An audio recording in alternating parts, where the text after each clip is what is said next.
Hey everyone, welcome back to Pine Hollow Auto Diagnostics. Today we're doing a mechanical repair video. I know some people want a little more variety on the channel, so I like doing a little more heavy duty hammering and chiseling and grinding and stuff once in a while, some welding. But this 2009 Forester behind me, it needs a new rear wheel bearing slash hub assembly.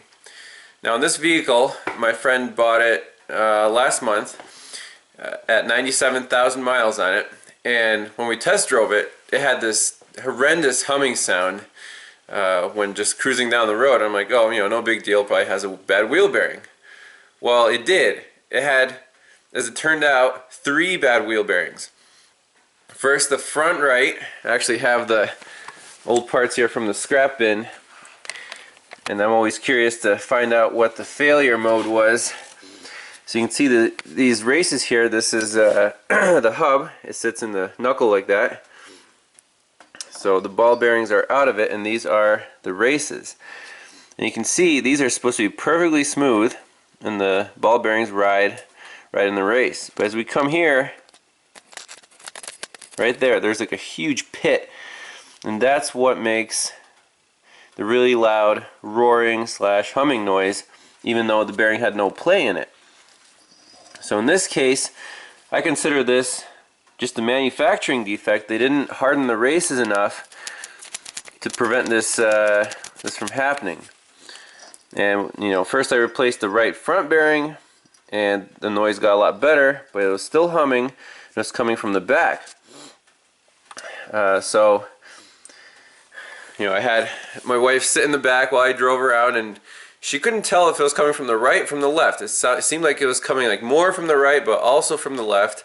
So I changed the right rear wheel hub, and here's what that looks like. We have the same story. They have this pretty big pit right in the outer race, and it looks like just one pit, all the way around. It's pretty smooth otherwise, but it's just weird, that the metal just starts to deform right there. Then the balls, keep riding over that and making that pit, just hammering on it. So that was the right rear, and now the left rear is getting noisier and noisier. So we're gonna do that one too. So I'm just going to walk you through the process and show you what you could be in for if your car drives around in the salt belt. Now these Subarus, why do people buy them? Because they're all-wheel drive. They're great in the snow. So I'm pretty sure this will apply to a lot of Subarus that live in salty states. Now judging from the experience I had with the right rear, I think it'll be a fun time here. The labor time can easily double or triple depending on how seized this hub is in that knuckle. So we'll just take it from scratch and see how it goes. By the way, the new part, I'm going to install a Moog wheel hub assembly. It's 512401 for the rears. They're not that expensive. It's like 150 bucks. Made in the USA, surprisingly. And here's what it looks like.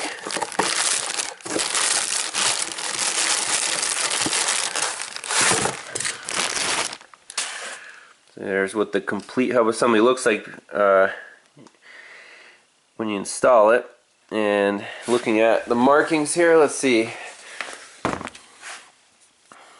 It does say USA on it. That's cool. NTN USA.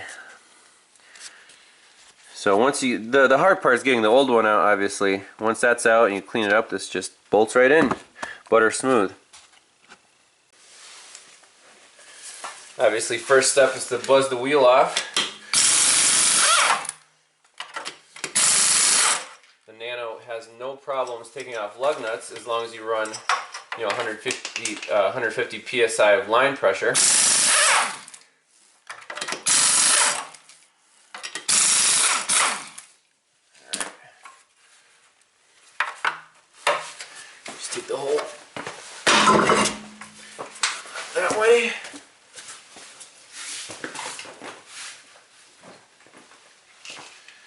Alright, next step. I can see these drums have been replaced not too long ago, so hopefully they should separate from the hub. Next step, we want to take this caliper bracket off. So let's get our 14mm wrench.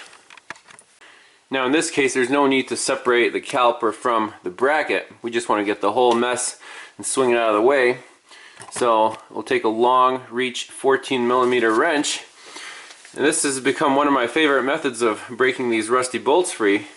You take a wrench and you just smack it with a plastic hammer.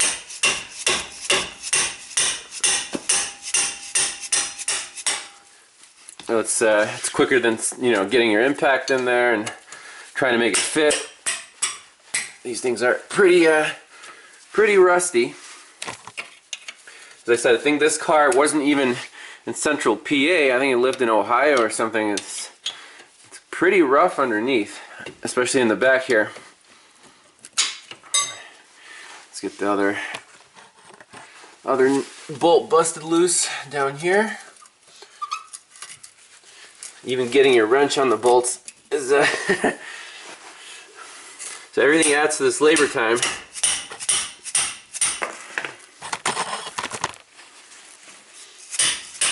There we go. And once you have them cracked loose, then you can go for your impact. By the way, these long reach wrenches, they're Top Tool brand, and I've been actually very surprised how well they work. They haven't spread open or anything. They're really light. So I got them a little while ago from a YouTube viewer, and really appreciate that. It's a great tool. So now let's get our little air ratchet out. Buzz these bolts out. So the threads are pretty clean, but the heads are obviously a little crusty. No big deal.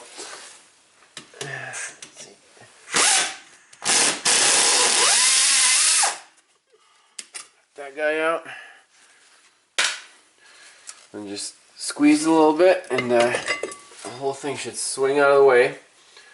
We'll put it up right here on the upper control arm, out of the way. Alright, now we have to get this drum off. Make sure your parking brake is disengaged. Just give it a couple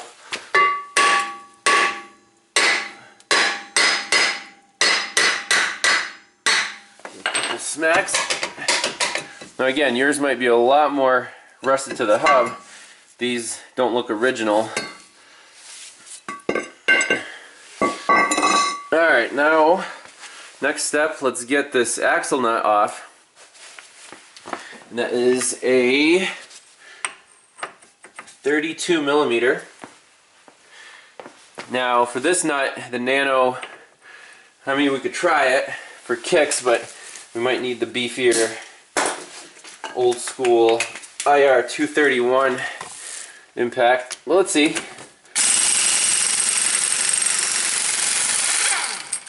Wow, I'm impressed. Not bad. And hopefully this axle isn't seized in here. Okay, we're in luck. Sometimes they seize pretty bad, especially on older model Subarus, like, you know, 2002, 3. I've seen them where to do a CV boot, if you've seen the video on the Subaru CV boot where I just did it on the car without taking the axle off, well, that was the reason. If the axle is seized in the hub and you still want to replace your CV boot, then watch that video, you know. But in any case, I don't remember, but I think the design here is you don't have to disassemble the brakes to get this hub off. But on the other side, we have to take the brakes off because it got a little out of hand. So we'll give it a shot. We'll see if we can get this whole assembly off, but it might get a little messy. Alright, next thing you want to do is get a 14mm long reach impact socket, and we're going after these bolts in the back here, see where the CV axle attaches? There's 1, 2, and 2 on the opposing side. So those bolts actually hold the whole hub assembly to the knuckle. You can see the bolt heads right there. 1, 2, 3, 4. So we have to unscrew those, and then we'll see how if this thing comes out nicely or not. So for these guys, I'll take a breaker bar and use the same trick with the plastic hammer. These bolts usually aren't too bad. They start coming out fairly easily. So there's one that's loose. Go for the second one. Let's see, where's that guy? Okay, right there.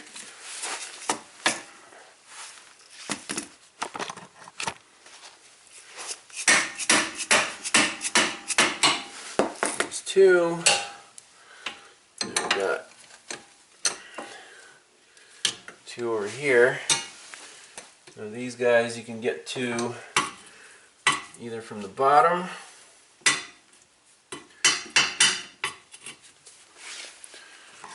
so you put your breaker bar like that and smack it.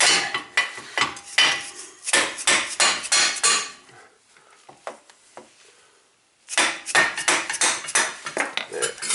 That one's loose, and one more. For this one I think we can even squeeze the impact in there. Let's see.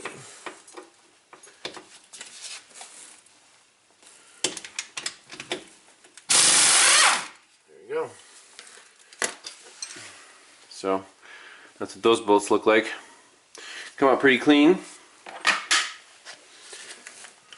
Let's get the other ones. There's 2.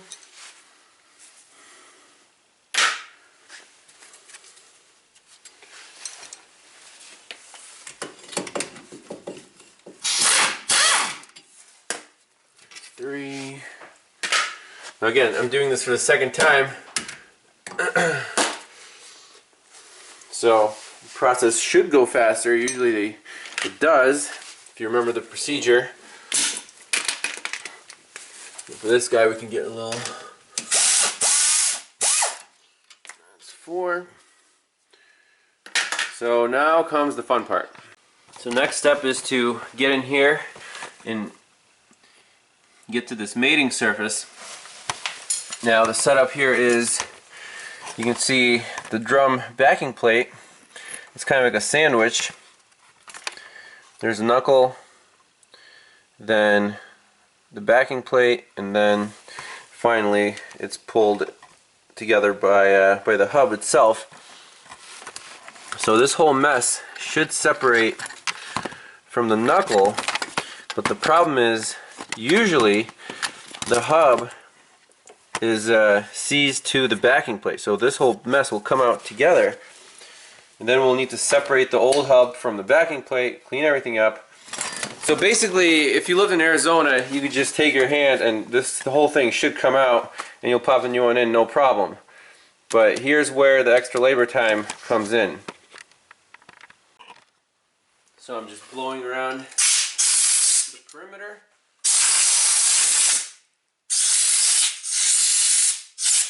We're going to spray some of our favorite penetrating oil in there.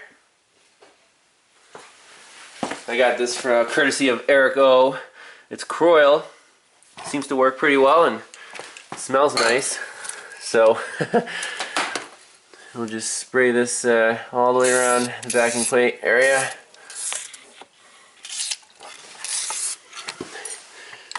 And also we can spray it in here so the hub will separate from the backing plate a little easier.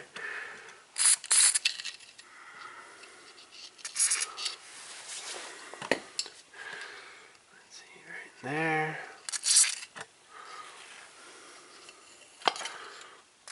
Guess you can't have too much Croyle, huh? Alright, let's get out the special tool. So next tool in the arsenal for this job that you want to get out is your slide hammer.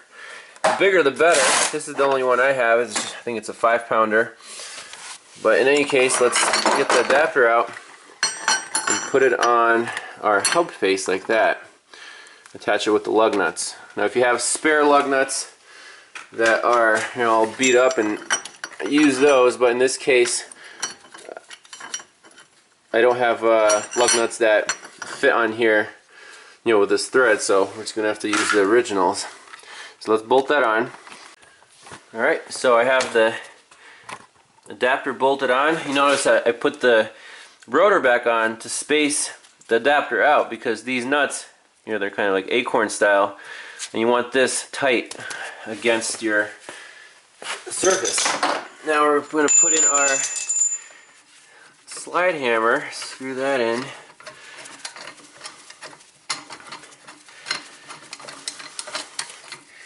So, tighten this nut down for optimum force transfer of that guy. Now, instead of grabbing this and, you know, wailing on it and getting your hands all numb, we're actually going to use a little trick that I saw in another YouTube video. I call it the towel trick. So what you do is you take a large shop towel, kind of wrap it up, just roll it up like this. Alright, then you take your rolled up towel, put it around the slide hammer, and roll it up some more. Now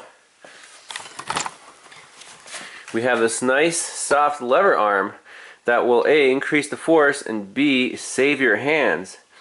So then we're going to beat on it, and hopefully something will come off. Oh, you can see my adapter loosened up, so make sure your lug nuts are tight on there. So put on your thick gloves and let's go to town.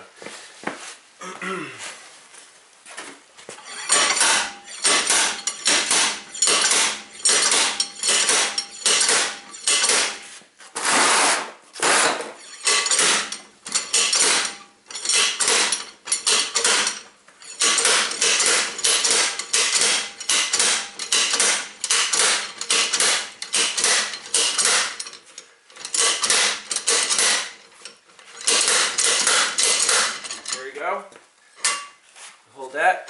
Boom. That's what comes out.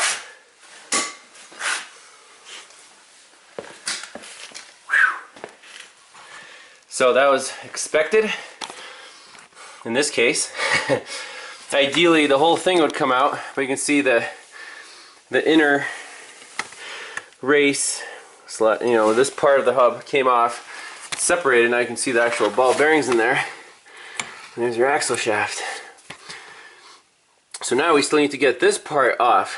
So to do that, we're actually going to take the whole drum brake mechanism assembly off, because I already know that the hub is going to come off with the backing plate, and in that case you're going to need to disconnect the parking brake cable and, you know, take it off the vehicle and separate it on the bench.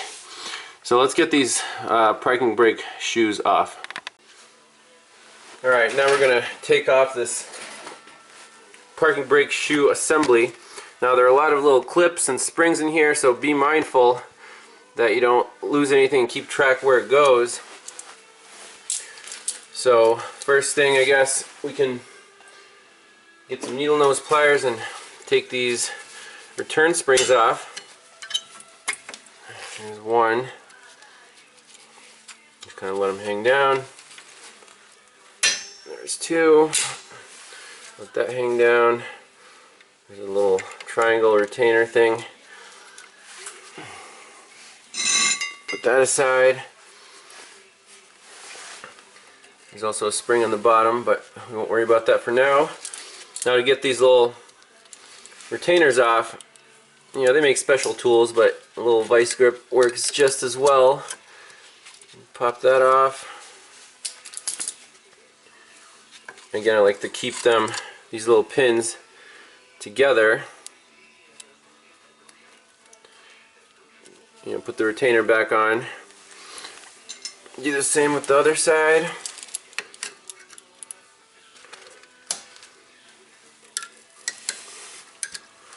Okay, we're almost there.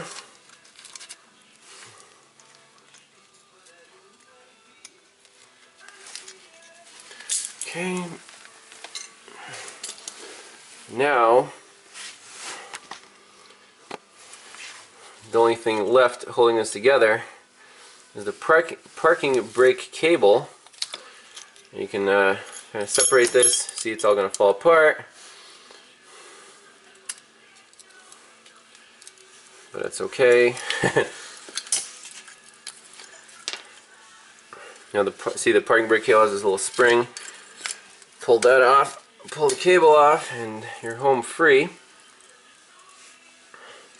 So I like to put all these things in the actual drum here.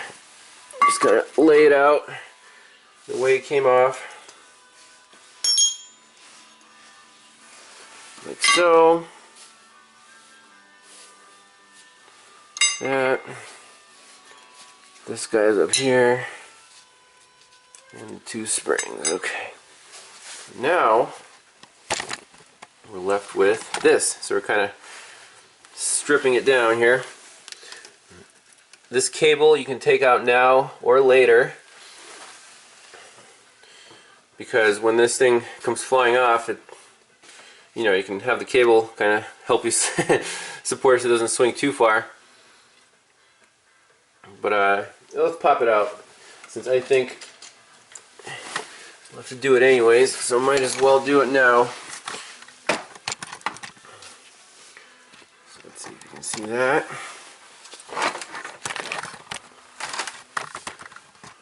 There's a little clip, retaining clip right here. If we get under it with a screwdriver or a little pick,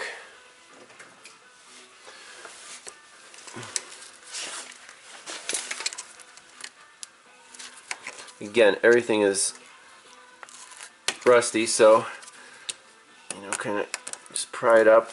Careful, don't lose it. So that's what it looks like, a little clippy. Now the cable should come out of here, but you can see it's all nasty, so you can persuade it with, again, little vice grips. There you go. Pull it out. Sweet. So now, this is we're not even through the hard part yet. Hard part is getting this thing off. Now, on the first time I did this, kind of developed a method.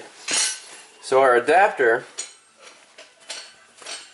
I remember which one I used. I think I used this guy for the slide hammer. So the game plan is to get your adapter on here and screw it to these holes, and then you use the slide hammer again to get this whole mess off. Now, you know, let's say we want to use this adapter since the axle shaft is sticking out. So the flat one, you know, I guess I think I used this one last time. So we're going to use the original bolts that came from the back side. Now we're going to screw them in on this side. So in this case, if you have, you can see I put the bolt through, but it's just not long enough to grab those threads. And you don't want to just screw it in by like one thread. That's going to damage the bolt, which we don't have new ones of these. So my solution was, since our bolts aren't long enough, and this thing is already hitting the lip of the hub, we're just going to take an angle grinder and cut off this lip right here. So first thing, get a little pry bar, get rid of this oil seal. Comes out pretty easy. Get rid of these roller bearings. Okay. wipe the grease off so it doesn't catch on fire when you're using that angle grinder. This is kind of a messy process, so wear protection.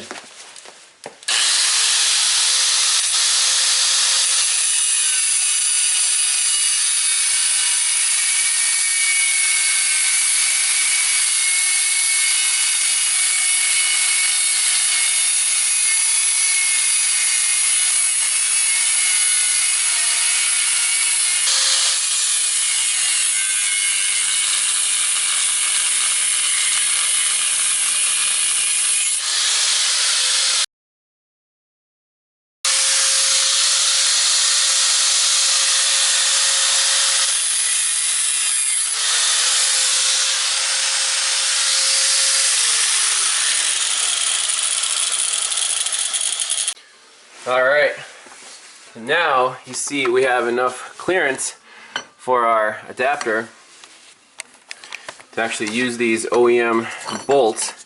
I'm going to screw one here, one in here, tighten them down and put the slide hammer back on. Alright, time for slide hammer part 2.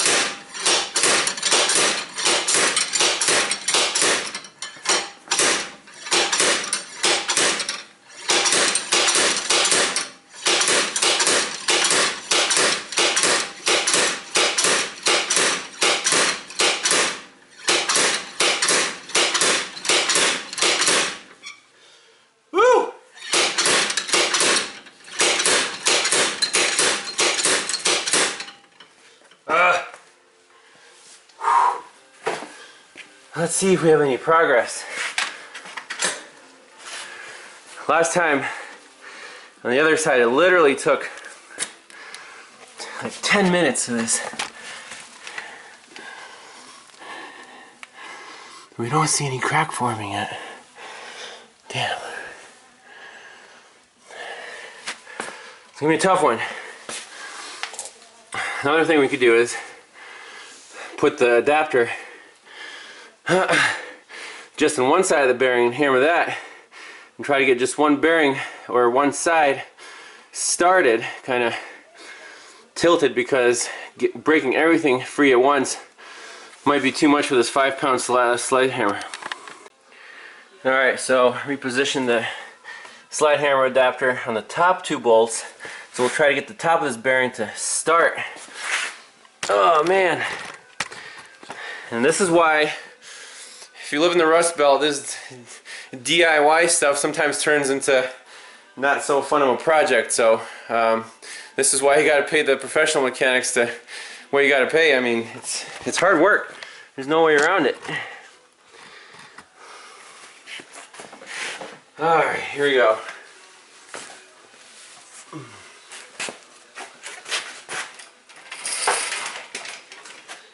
Big swing on this.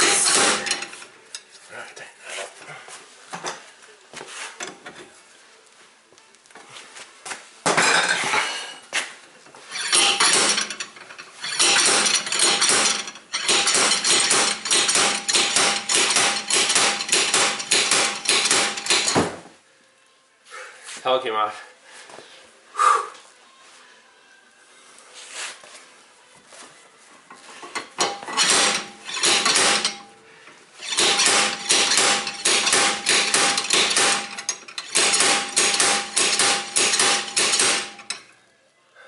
Oh.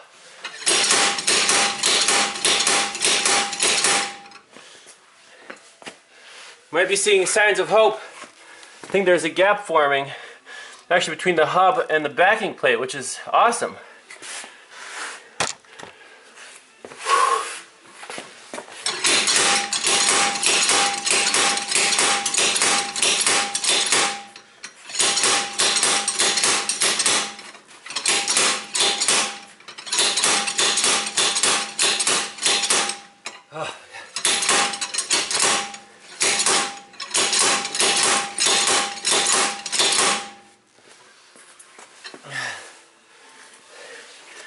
I think we might have to move the adapter to the lower 2 bolts, and then we should finish her off. Alright, we got the adapter repositioned. Hopefully it's the last stretch here.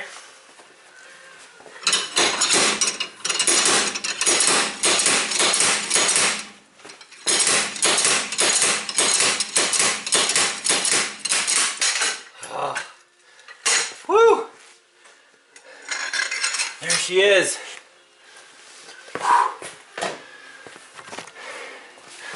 That's nice. There's the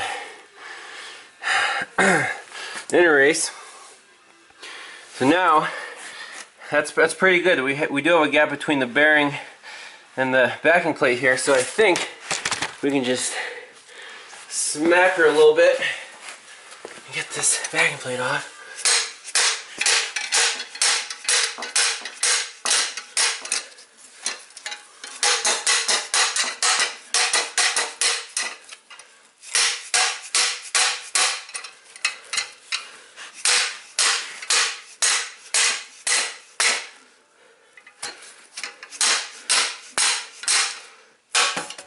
Sweet. That saves a little bit of time. On the other side, this thing was so like fused together, I took it over to the 12-ton press over there and then made a loud bang. This thing separated, but now we're in good shape. It's all reassembly from here on out. Now we have to prepare the knuckle for installation of the new hub. Get all this chunky rust off of here. For the inside, you can use a power tool, but that kind of creates a lot of dust. I just go around with a file and scrape all the way around, and then we'll just rinse it off with some brake clean or something. Eric O style, right? Be mindful of the ABS sensor up here. Don't go too hard on that. But just, you know, all the way around.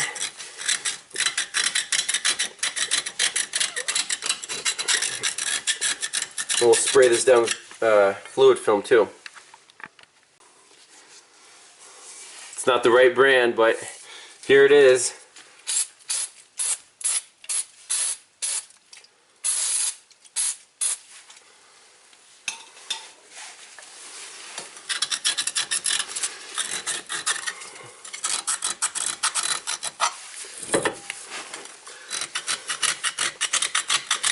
Definitely cuts down on the rust, or on the dust from the cleaning process.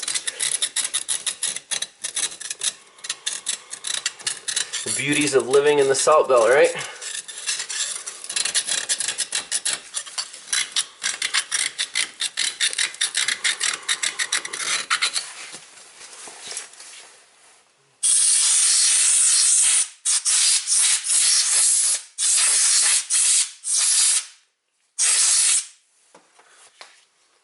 Not too bad. Again, you don't have to get it immaculate because we're going to spray down with lubricant and everything will be okay. For the mounting surface, you can just use a little wire cleaning wheel.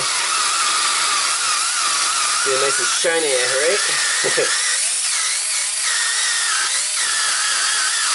right? Eric should be doing this. He loves the rust.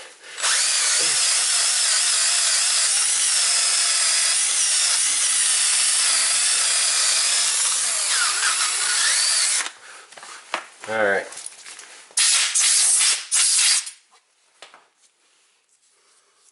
Not bad at all.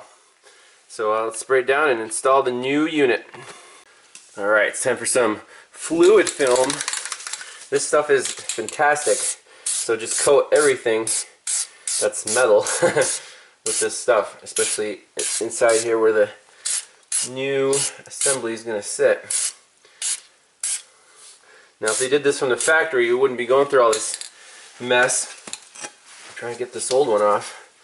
Remember, our backing plate's going to sit here, and I don't know, just square it around. Can't have too much fluid film. Cool. Let's get the new bearing. Alright, here's the new unit. It is symmetrical, so you can put it in like that or like that, doesn't matter.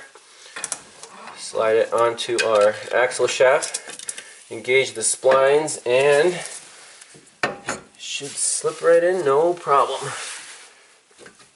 that. That looks good.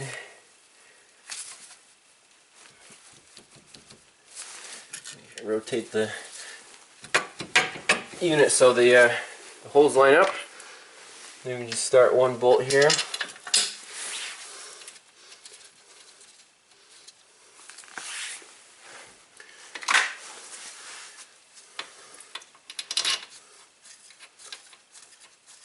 Cool. Feels so good putting a new part in when everything's lubed and nice.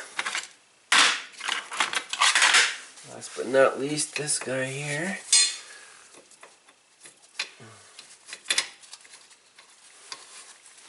We'll just buzz them down.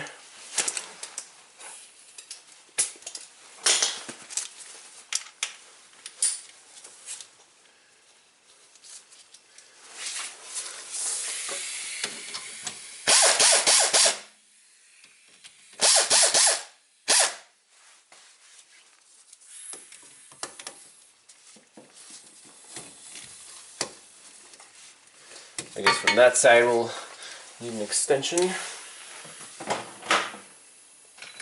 So tighten them all down evenly so this hub sits flush before torquing them down, obviously. There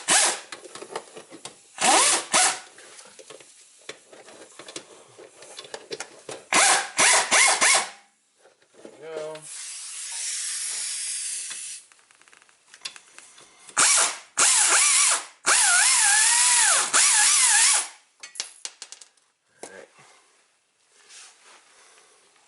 Torque them to spec.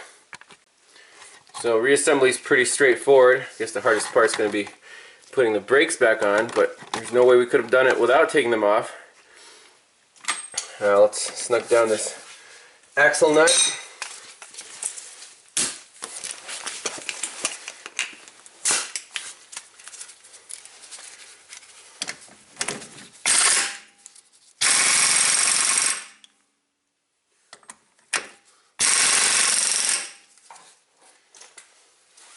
You can see the point where the nut was staked before is pretty much lined up with that notch.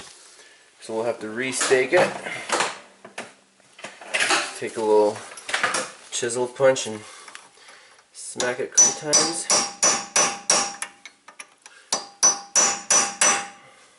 Awesome. Good deal.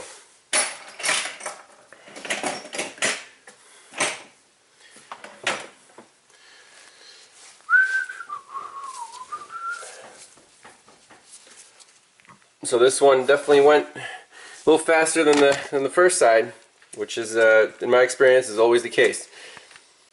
So reinstalling the brakes, first you want to connect your parking cable back up.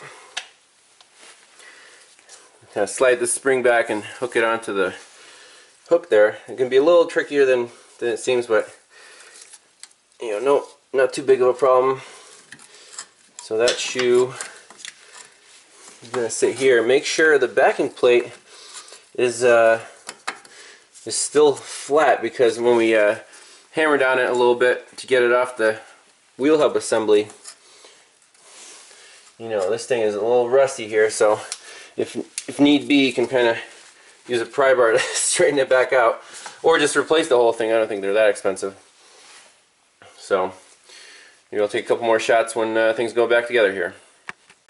I didn't want to bore you with the assembly details of the brakes, but the order is, you know, parking brake cable, this little clip, so you have this shoe on there, then this brace in between here with this little spring. You put this shoe on with the retainer, then this bottom adjuster. Now keep in mind, if it was adjusted properly before, you can leave it where it is. If your parking brake travel was too loose and the shoes took, you know, there's a lot of play between the shoe and the drum, you can always tighten this up right now. Then this spring that holds the adjuster in place and the shoes together. And then this little triangle piece here, blue spring, yellow spring, and it should be all set here. I guess that just kind of, I don't know what that little triangle is for. Prevents the springs from rubbing or something.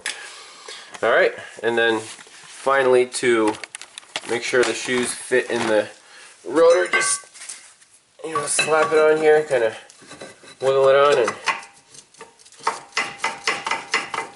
should be able to turn.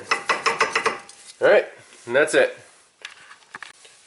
Don't forget to bolt your brake caliper back up.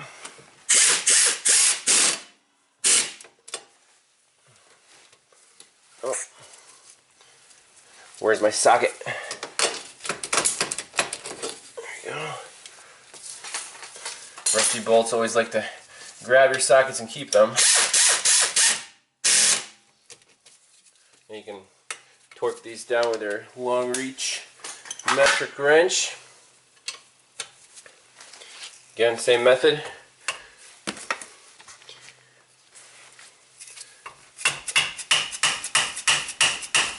Good enough. And down here.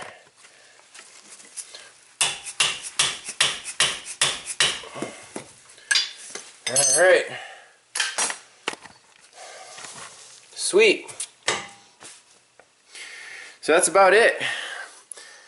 That's how I would replace a really rusted on brake or wheel bearing hub on this '09 Subaru Forester.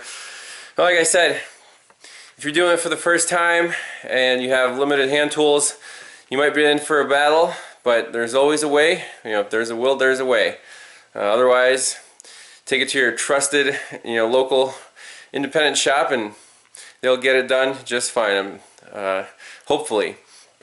Anyways, thanks for watching, and I'll see you in the next one. Bye-bye, guys.